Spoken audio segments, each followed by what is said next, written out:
Exploring Michigan. Sponsored by Flint Institute of Arts and LaFontaine Automotive Group. Henry Ford is known for putting the world on wheels. He built the Ford Model T by using a moving assembly line and forever changed the manufacturing of cars. But the auto industry wasn't the only thing Ford had a passion for. He loved history and, most importantly, preserving that history.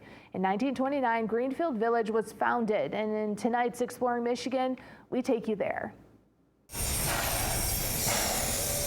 It's the sights and sounds of Greenfield Village, from the locomotive to the historic Model T cars,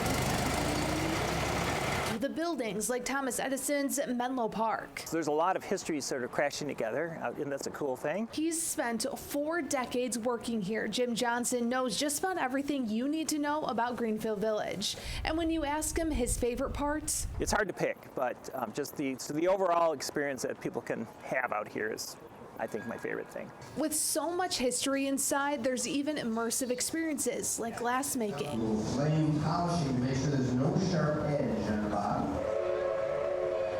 There are more than 80 acres to explore. While the focus has been the 19th century, they've expanded into the 20th century. We recently added some new buildings to the collection, which is fairly unusual. And if you make a trip out here to Greenfield Village this summer, you won't be able to see this property just yet. It's being restored. However, this is just one piece of history, traveling more than 800 miles from Selma, Alabama to right here in Dearborn. And this house has ties to Martin Luther King Jr.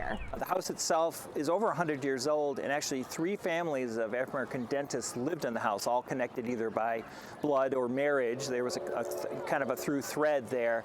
But the last family was the Jackson family, and through Mrs. Jackson's family, they were close friends with Martin Luther King and his wife Coretta.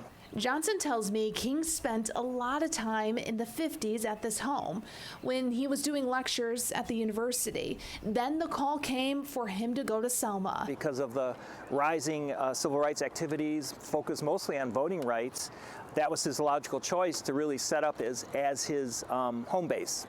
So from January through spring of 1965, he was there quite a bit. A daughter of the Jackson family reached out to the village. She wasn't sure what was going to happen to the history there of the house and its objects, because many of the things that were there in 65 were still in the house. It became clear the house needed to come to Dearborn to be preserved. And next year, you'll be able to walk inside and learn all about it. And we'll be restoring it to look as it did in 1965.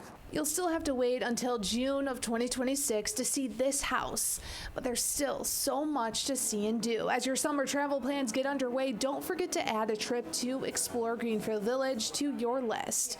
And maybe you'll learn something about American history you didn't know before.